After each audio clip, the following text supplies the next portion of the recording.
drive on hole number 9. I'm playing with a Thor's hammer here to utilize as much topspin as possible. I'm also playing with a luminary. The idea here is actually not to go for pin on the second shot, and I'm gonna explain why at the end of the video. So we do have the top of +5 for Thor's hammer level 8. You can see that the tip of the ball guide line pointing towards the center of the first rock, or at least that's the idea with it. Thor's hammer level 6 and 7 starts at +8 due to the 3 yards less of power. Max top spin, 1 left spin, max +10 P5, and then you push up to max, and that you do for all the Thor's hammers. If there is high wind, you will adjust into max, and then we will have some overpower tweaks for that. Inside wall, left curl, great left, great right are safe. What we will say is on default, Thor's hammer level 6 will be played with 1.5 ring of overpower all the time. If we do adjust into overpower, which we will do with high wind with Thor's hammer level 7 and level 8, then we will be using just as the ball starts to rumble. That's very important. So not much overpower, just a little click to make sure that we are getting over the rough nice and easy.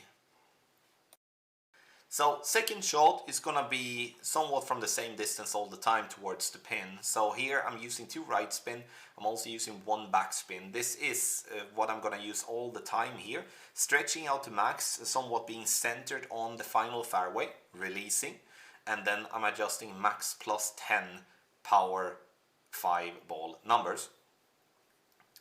So once I've adjusted max +10, I shall not push up to max. Very important that you don't. You're gonna have a little tailwind, not much, but just a little bit.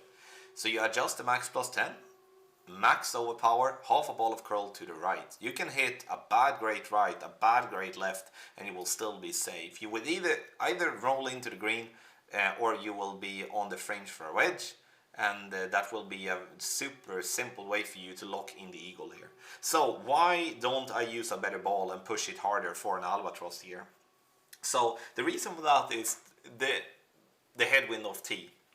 I would have to go with somewhat of a power slice and make sure to get the distance way down the fairway, and then it's going to be a max shot, most likely with some curl as well on the second shot, as I cannot use more side spin than 1 with the best possible balls such as the Silver State and the Monster Truck. So I believe that when it comes to the qualifying round here, the albatross is going to be such a small chance to get to drop that I value a much more safer shot.